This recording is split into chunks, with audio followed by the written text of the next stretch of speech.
अस्सलाम वालेकुम नाज़रीन, प्रोग्राम माशी मसाइल के साथ मैं हूं आपका होस्ट तारिक खान जावेद। आज हम बात करेंगे स्टेट बैंक के बेइंतहा नोट प्रिंटिंग पे। इस मौजू पे बात करने के लिए हमने दो अहम लोगों को दावत दी है। आइए पहले मैं उनका तारुफ कराता हूं, फिर हम बात आगे बढ़ाते हैं। सबसे पहले हमारे साथ हैं परवेज़ बख्शी साहब, जो कि एक बड़े जर्नलिस्ट हैं, जाने पहचानी शख्सियत हैं, और ख़ास तौर से महंगाई पे और ये जो महंगाई का नोटों से सिलसिला, इस पर इन्होंने बहुत कुछ लिखा है, बहुत कुछ बोला है। और अब जो है ये कहते हैं कि अब वक्त आ गया है कि ये बातों से निकल के अब हम कुछ एक्शन की तरफ जाएं। उन्हीं के साथ तशरीफ़ रखते हैं मलिक अवान साहब, जो कि एक बहुत बड़े कम्युनिटी लीडर हैं, राइटर भी हैं, एनालिस्ट भी हैं, और ये भी परवेज़ साहब की तरह ये कहते हैं कि अब जो सिचुएशन पैदा होती जा रही है उसमें अब जो है ना पानी इनके बकौल सर से ऊपर गुजर चुका है। अब वक्त आ गया है कि आवाम बाहर निकलें और इस पर प्रोटेस्ट करें। खाली ड्राइंग रूम में बैठ के बात करने से या टॉक शो में बात करने से काम नहीं चलेगा, अब डायरेक्ट एक्शन की ज़रूरत पड़ गई है। मलिक साहब और परवेज़ साहब, बहुत शुक्रिया आप लोगों का आने का। आपकी इजाज़त से थोड़ी सी मैं भी इस मौजू पे बैकग्राउंड इंफॉर्मेशन आपको देना चाहता हूँ, क्योंकि मेरी ज़िंदगी का एक बहुत अहम मिशन ये रहा है कि पाकिस्तान से महंगाई ख़त्म हो जाए।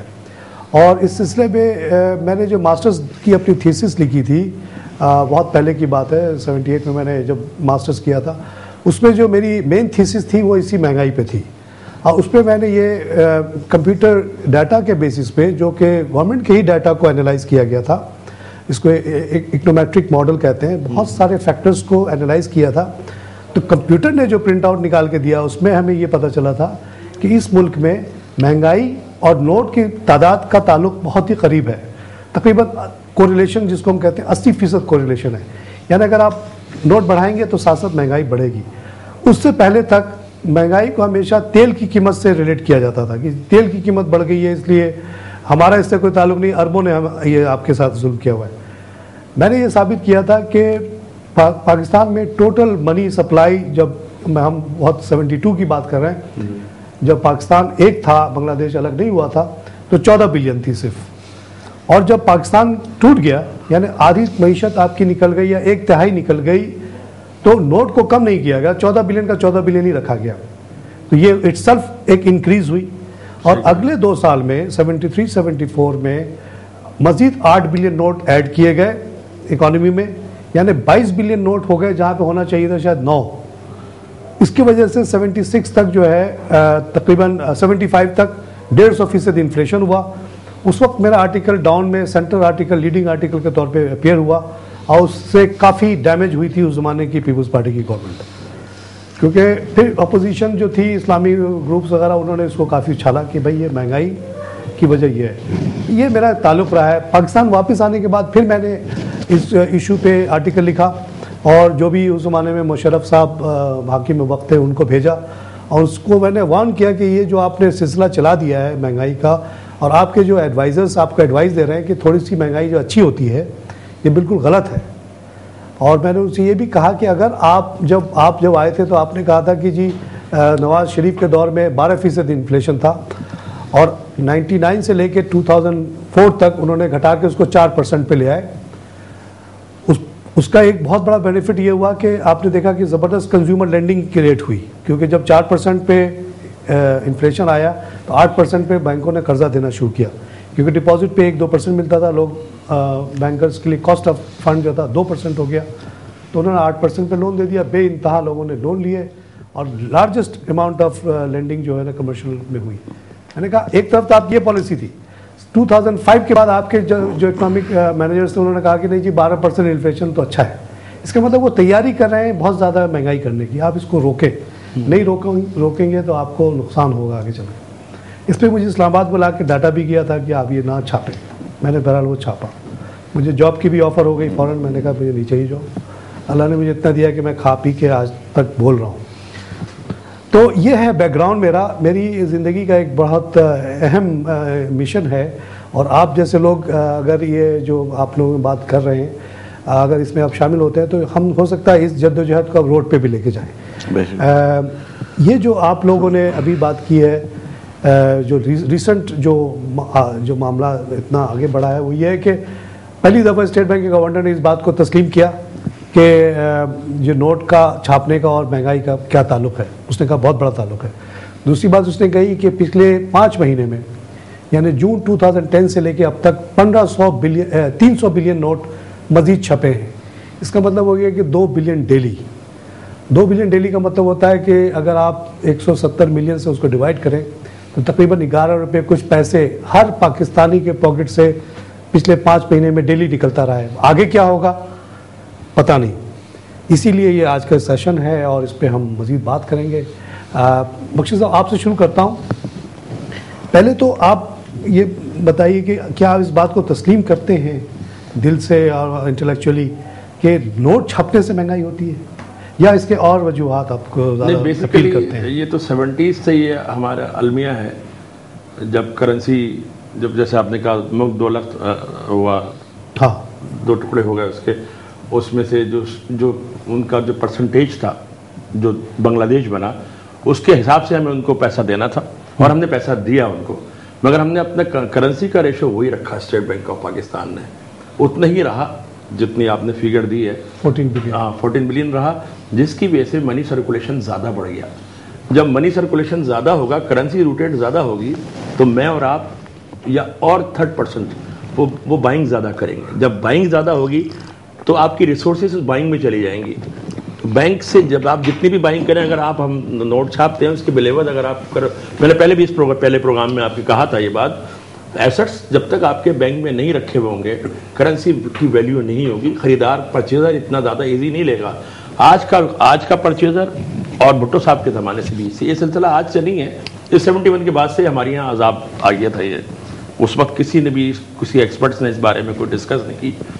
भाई जो हमने उनको दिया है, मैंने ये आर्टिकल लिखा तो मुझे जमात इस्लामी से ऑफर आई कि आप पॉलिटिक्स ज्वाइन करें, हम आपको MPA बनाएंगे अगर आप इस टॉपिक पे बोले हमारे लिए। लेकिन मुझे उससे अपने घर संभालना था। मैंने माफ़ी मांगी उससे, कहा कि भाई मैं अभी इस पोजीशन में नहीं हूँ कि मैं पॉलिटिकल एक्टिविस्ट बनूँ, मुझे गोली लग जाए मैं मर जाऊँ। तो मगर और उसके बाद मुझे फिर 25 साल के लिए बाहर चले जाना पड़ा। तो आप सही कह रहे हैं कि आप 25 साल के लिए नहीं गए, ये मुल्क 25 साल पीछे चला गया। और सिर्फ इसी बेस पर मेरे पास जितने पैसे मैं जाके परचेज कर रहा हूँ, बेसिक जो मैं कहने जा रहा था, बैंक के अंदर स्टेट बैंक ऑफ पाकिस्तान के अंदर वो जो एबिलिटी होती है, जो एसेट सोना है या दूसरी चीज़ें हैं जिसके बिल हम करेंसी छापते हैं, उससे हमारी मैशियत ग्रोथ मजबूत रहती है। इसमें क्या है, दुश्मन लोग भी हमारा फ़ायदा उठाते हैं, हमारी करेंसी को बाइंग करते हैं और फिर हमारे यहाँ मसनूई किल्लत पैदा होती है, जिसका खमियाजा आज आप भुगत रहे हैं। परवेज़ मुशर्रफ जो जैसे भी थे, इससे मुझे कोई सियासी सरोकार नहीं है उनसे। उनके ज़माने में 27 रुपये चीनी से 30 रुपये हुई थी, उधम मच गई थी। 22 रुपये किलो दूध से 25 रुपये हुआ था, उधम मच गई थी। और टमाटर 12 रुपये किलो था, 10 रुपये किलो था। अदरक 12 रुपये पाव थी, 12 रुपये किलो थी, आज 60 रुपये पाव है। अच्छा, ये सब वही उस ज़माने में मैं यहाँ नहीं था। जो करेंसी छपी है 3 साल में, देखिए अगर आप हम लोग पीछे जाके थोड़ा रिसर्च करें तो आप ये गौर कीजिएगा कि जिस ज़माने में 99 से लेकर 2004 तक उन्होंने एक डिसिप्लिन में हुकूमत चलाई, शुरू के जो उनका दौर था बहुत अच्छा था। उस वक्त अगर आप गौर करेंगे तो 99 से लेकर 2004 तक आपको महंगाई बहुत थोड़ी नज़र आएगी।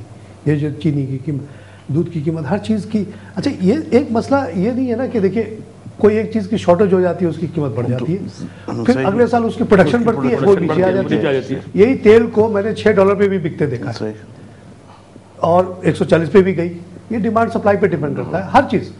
और आप जैसे बिल्डर हैं, आपको पता है कि अगर रियल पैसे में देखा जाए तो घरों की कीमतें नीचे आ रही हैं। अगर इन्फ्लेशन को आप हटा दें, 30 से 40% डाउन हो रहा है। आप अभी आप जो आपका प्रोजेक्ट चल रहा है 19 लाख का घर दे रहे हैं, मेरी कोशिश होगी मैं 18 लाख में बेच के आपको नीचा कर दूं। सही कंपटीशन है ना, कोई आपकी आज़ादारी तो है नहीं कि मलिक अवान से ही लेना है घर। तो हर चीज़ की कीमत अकॉर्डिंग टू अगर मार्केट चलाई जाए तो वो घटती बढ़ती रहती है और रियल सिचुएशन गिरती जाती है। मगर ये जो चीज़ है कि हर चीज़ की, वो जो 19 लाख का घर आज दे रहे हैं आप, आज से 20 साल पहले आप शायद 2 लाख का देते। चीज़ वही है, वही 2 कमरे का घर, 120 गज का घर। ये क्यों 2 से 19 करके कोई फ़ायदा हुआ? नहीं हुआ, कोई फ़ायदा नहीं हुआ। इस प्रोसेस में आपका गुर्बत बढ़ती चली गई। 5 करोड़ लोग इस वक्त भूखे मर रहे हैं। बेशक।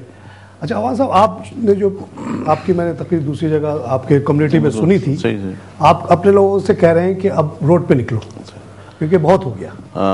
रोड के निकले बगैर कुछ नहीं होगा। ये टॉक शो में आप बात करके चले जाएंगे, ये नशर होगा, फिर खत्म हो जाएगा। तो ऐसा होता ही है कि हर दौर पे ऐसे, जब इसे चैनल नहीं थे उस टाइम भी होता था, उस टाइम प्रिंट मीडिया का दौर था, तो लोगों की अवेयरनेस इतनी नहीं थी। मैंने अपनी कम्युनिटी को, अपनी अवाम बरादरी को ये अवेयरनेस दी। अब मेरी कम्युनिटी में जो लोग शामिल हैं वो निचले तबके के लोग और दरमियाने तबके के लोग शामिल हैं जो मेहनत मजदूरी करते हैं। अब मैं उनको ये चीज़ें बताता हूँ कि भाई आपसे पूछते होंगे कि क्यों महंगाई हो, ये क्यों महंगाई हो, आप तनख्वाह क्यों नहीं बढ़ाते? हाँ, आप कितने तनख्वाह बढ़ाते? अब हम उसकी कितनी तनख्वाह बढ़ाएंगे? अभी गवर्नमेंट ने तो 50% बढ़ा दी। अब उनको तो परवाह नहीं है ना, उनको तो नोट छाप के आ जाएगा। आप कहाँ से लाओगे? तो यही चीज, आपका तो दिल चाहता हो कि अपनी कम्युनिटी के जो कम से कम मेंबर है उनकी तनख्वाह डबल कर दो, लेकिन मैं नहीं कर सकता। करेंगे तो आप बैठ जाएंगे। बैठ जाएंगे, मेरा किचन बंद हो जाएगा, मेरे अपने घर का किचन बंद हो जाएगा। अब मेरे पास 100-150 लेबर है जो टोटल डिपेंड करती है मुझ पर। उनका मैंने किचन भी चलाना है, उनके बच्चों की देखभाल भी करना है, बहैसियत कम्युनिटी के लिहाज से, अवाम फैमिली के लिहाज से। तो उन्होंने मुझे जब बड़ा बनाया तो वो ज़ाहिर सी बात है मुझसे तवक्कात रखते हैं। जो हमने जिनको बड़ा बनाया हम उनसे तवक्कात नहीं रख सकते। अब होता ही है कि जब ये नोट छपना शुरू होते हैं तो आपको ये पता है, आपको तो ज़ाहिर सी बात है इतनी माशाल्लाह आपने इस पर रिसर्च की है। हमने जो अभी रिसर्च की जदीद तरीन दौर में, आप मेरे रिसर्च से मैं 100% ये तो नहीं कि कुछ तो कहते हैं कि नहीं यार ये तुम्हारी बात बेकार है। नहीं, ये तो तेल की वजह से होता है। नहीं, तेल तो नीचे भी आता है। जब तेल $6 का हो गया तो क्या यहाँ कीमतें गिर गई थी? नहीं गिरी थी। जिस तरह अभी आपने सर कहा कि अपना महंगाई जो है वो तेल रेट बढ़ेगा तो बढ़ जाएगी, लेकिन एक्चुअली इसका कोई हमारे तेल से रिलेटेड है ही नहीं। आप जिसमें आपने कहा जापान में क्यों नहीं बढ़ी कीमत? सबसे बड़ा इंपोर्टर तो जापान है ना, दुनिया का सेकंड बिगेस्ट मईशत। हम उसका एक बैरल तेल, हमारे यहाँ तो अच्छा खासा तेल होता भी है। 30 से 35% हमारा अपना तेल, गैस भी हमारे पास है, जापान के पास गैस है, और उसके बावजूद हम रेट नीचे नहीं लाते। 50 साल में कोई साबित कर दे कि जापान में कभी कीमत बढ़ी। अवान साहब वहाँ का ग्राफ, जब मुझे इस्लामाबाद बुलाया गया था ना, तो वही किताब गवर्नमेंट की किताब रखी हुई थी, उसमें एक चार्ट था जिसमें दुनिया भर के इन्फ्लेशन को दिखाया गया था। तो जापान का जहाँ पे आता था ना, वहाँ पे कभी माइनस प्लस नहीं, माइनस, यानी कीमत घट गई ओवरऑल। कभी 1% प्लस 1% माइनस। तो मैंने कहा सर वहाँ पे वो एम कर रहे हैं 0 पे। सही, जब आप निशाना लगाते हैं तो कभी थोड़ा सा हो जाती। एक साल अगर उन्होंने ज्यादा नोट छापी, अगले साल वो कम काट के उसको नीचे ले आते हैं, एवरेज वही जीरो। यूरोप के कोई वही चार्ट रखा हुआ था। मैंने कहा भाई आप कैसी बात कर रहे हो, 12%।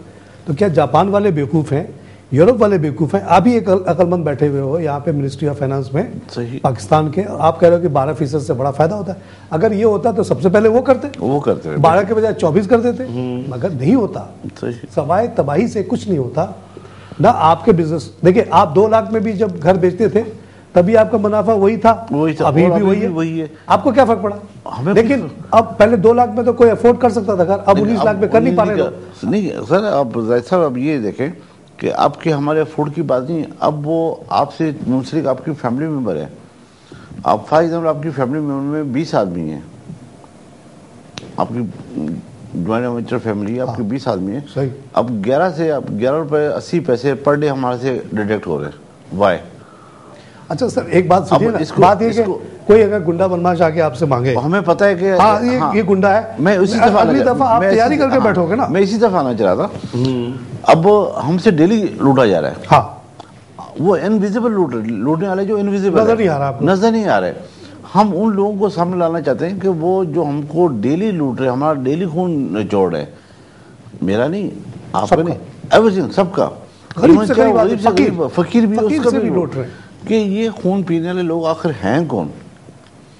अगर आप इसकी थोड़ी स्टडी करें, माशाल्लाह आप इकोनॉमिक्स के सिलसिले में अपनी जितने रिसर्च की है, मेरी इतनी नहीं है, मैं कम्युनिटी लीडर तो आपसे तो आप सरदार हैं उसके, तो लोग तो आके आप ही से पूछेंगे ना, लाजिमी बात। और आप मेरे जैसे आदमी से पूछोगे, अगर सपोज आप मुझे एक्सपर्ट मानता है, अच्छा मैंने जैसे आपको ये बताई, आपने जाके अपने लोगों को बताई, तो लोगों को अगर ये बात सब समझ में आ रही, इसी तरह ये अवेयरनेस बढ़ती चली जाए, तो क्या आप समझते हैं कि आप अपने कम्युनिटी को बाहर ला सकते हैं इस इशू पे? मेरी कम्युनिटी अपनी जगह पे, अगर इवन मुझे उम्मीद है अपनी कम्युनिटी से, क्योंकि जो ज़ाहिर सी बात है कुछ कम्युनिटी में पढ़े लिखे लोग भी हैं, समझदार भी हैं, वो तो मेरे साथ में यकीन है। नहीं तो कम से कम मैं अपनी ज़ात के हवाले से लेकर रोड पे स्टेट बैंक के सामने खड़ा तो हो सकूंगा। खड़े हो जाएगा अकेले, बिल्कुल नोट छापना बंद करो। हम तुम्हारे साथ हैं, गवर्नमेंट के साथ हैं, ये स्टेट बैंक के गवर्नर के साथ है। वो हमसे सपोर्ट मांग रहे हैं, जैसे चीफ जस्टिस ने आपसे सपोर्ट है आवाम की, तो देखिए आप भी खड़े हो, हम भी खड़े होंगे, हमारी वहीं पे पुलिस स्टेशन है। आप 150 धावा भी मार दिए गए, हमें क्या फिक्र है? नहीं 150 मार दिए गए अभी 4 साल। स्टेट बैंक के साथ ही पुलिस हेडक्वार्टर है, कोई मसला नहीं। पुलिस का भी एक आदमी कर्जदार है, वो भी हमारा पाकिस्तानी है। बच्चा 18 करोड़ आवाम के अंदर पुलिस भी क्या है, उनके पॉकेट से भी 11 रुपए उनके बच्चे से भी लिए डेली लूट। ये बात अगर सबको समझ में आ जाए, ये वो राहजन है, पुलिस भी साथ हो जाएगी। ये वो राहजन है जो दिखाई नहीं देते, ये वो एक नॉर्मल राहजन होता है ना, तो आपको तो नजर आता है ना, आप अपने इंतजाम कर लोगे, आइंदा जब आएगा उसको पकड़ लोगे, उसको मारोगे। आपने बड़ी अच्छी बात कही अपना। जैसे एक चीज और मैं बोलता हूँ कि जैसे चीफ जस्टिस को हमने खड़ा किया, हमें उसी तरफ, हाँ इसी तरह देखिए चीफ जस्टिस के मामले में था कोर्ट, एक कोर्ट था, अच्छा हम लोग ये जानते हैं पाकिस्तान में अभी भी जिरगा सिस्टम है, हमारे अपना खिताब लेने का दूसरे तरीके हैं। मिसाल के तौर पे आपके साथ कोई जाति हो जाए, सही, आपके बच्चे के साथ जाति हो जाए, आपके पास चॉइस है, बिल्कुल गए खुद से उड़ा दिया, सही, जेल में बंद कर देगा, आप क्या कर लेंगे? लेकिन इस जुल्म के खिलाफ तो हम कुछ भी नहीं कर सकते। एक आदमी आपको नजर ही नहीं आ रहा, लेकिन जब हमें पता चला गया कि एक आदमी हमारे नजर आ गया, तो हम लोगों को बताएं कि ये वो है जिनकी वजह से हम तकलीफ में आ रहे हैं। हमने पूरी कौम आ रही है, पूरा मुल्क आ रहा है। अच्छा देखिए रोहन साहब, इसमें एक और अच्छी बात ये हुई है, जी ये 2010 में पार्लियामेंट ने मजीद पावर दिया है स्टेट बैंक को, हमें इंडिपेंडेंट कर दिया। अब उसको गवर्नर को चाहिए कि अवाम के तायद लेके खड़ा हो जाए कि मैं नहीं छापता, जो छप गया अब नहीं छापता। सर आप कमर्शियल बैंक से लेना ले लो, आप अमेरिका से जाके ले लो, IMF से ले लो, कहीं से भी ले लो, मगर मैं नोट नहीं छापूंगा। लेकिन 2.25 करोड़ रुपए अप्रोक्सीमेटली डेली अवाम की जेबों से निकाले जा रहे हैं। आज छुट्टी होने के बावजूद भी डकैती पड़ी है अवाम की जेब में। कायदे आजम का आज यौम पैदाइश है, आज भी निकल जाएगा। 2.25 करोड़ रुपए अवाम की जेब से की डकैती पड़ी है। 2 बिलियन हाँ 2 बिलियन 2000 मिलियन से, यानी डेली जो चोरियां हो रही हैं, ये वो चोरियां हैं। अच्छा, स्टेट बैंक के ऑर्डर का पब्लिक में आना बहुत बड़ी बात है, और शायद ये जो अभी नया कानून बना है जिसके तहत उसको मजीद पावर दिया गया, शायद उसका भी नतीजा है, या उसके खुद भी उसके अंदर जमीर जागा उसका, तो अल्लाह करे भाई ये बहुत हो गया। चौधरी इफ्तिखार जैसी मिसाल उसको हम बना देते हैं, पूरी कौम खड़ी है, वो बयान करें आगे, और जितनी हमसे अलावा हमसे जाओ उनके साथ खड़े, आवाम पूरी खड़ी हो जाएगी फेवर में। सिर्फ आवाम चाहती है सच सुनना। हमारे पास ये है कि हम आपने मुझे कॉल किया जी, मुझे बड़ी खुशी हुई कि आपने मुझे कॉल किया, कम से कम इसलिए आपकी टॉक मैंने सुनी थी अपने कम्युनिटी में। ठीक, अब वो ऐसी बात है, वो कम्युनिटी मुझसे सवाल करी, आपको ये एहसास हो कि वो छोटी कम्युनिटी जो है वो इनसे क्वेश्चन कर रही है, तो इनकी खुद की क्या पोजीशन होगी। तो इसी तरीके से सारे सिस्टम की हमारी ये हालत, करप्शन का कोई लिमिटेशन था ही नहीं। एक भाई 2 सिस्टम थे, एक अपना कोर्ट जिन्होंने वकीलों ने तकलीफें बर्दाश्त की और यहाँ तक पहुँचे। अब ये दूसरा इदारा जो स्टेट बैंक हमारा, जो हमारी मैशियत का मालिक है, वो परचेजिंग पावर वो हमारे साथ क्या है। यूरोप में, अमेरिका में जो सेंट्रल बैंक का गवर्नर होता है ना, उसकी हैसियत प्रेसिडेंट से भी ज़्यादा होती है। बुश जैसे प्रेसिडेंट की हिम्मत नहीं थी कि जो भी गवर्नर था उसको फोर्स कर सके थोड़ा भी ज़्यादा नोट छापने पे। उसका हथियार क्या था? एक तो उसको कॉन्स्टिट्यूशन बहुत पावर देता है, दूसरा हथियार मीडिया। अगर आप उसको फोर्स करते हैं, वो कुछ नहीं करता, अगर मीडिया में बोल देता कि जी मुझे कह रहे हैं छापने के लिए, आप लोग क्या मुझे मजबूर कर रहे हैं, मैं नहीं छाप रहा हूँ, ये मुझे नौकरी से निकाल देंगे, भैया मुझे कोई दूसरी नौकरी दे दें। वो जैसे ही बोलेगा वो हुकूमत भाग जाएगी पीछे। 18वीं सेंचुरी में उन्होंने एक अपना आइन बनाया जो सब पर लागू होता है 18वीं सेंचुरी के मिड में, जो कि उसके बाद 1914 से इन्होंने तहरीक चलाई, वो जो मैंने आपको पहले प्रोग्राम में भी कहा था, जी, जिसके अंदर डॉलर का सोना चांदी लेकर और डॉलर देना शुरू किया, कागज देना शुरू किया। एक आइन बनाया जिसकी सबने पासदारी की, चाहे वो गलत था या सही था, वो फिर उसके गया। अभी हमें लेना पड़ेगा एक छोटा सा ब्रेक के बाद नाज़रीन हम लेंगे अब एक छोटा सा ब्रेक के बाद फिर हाजिर होते हैं।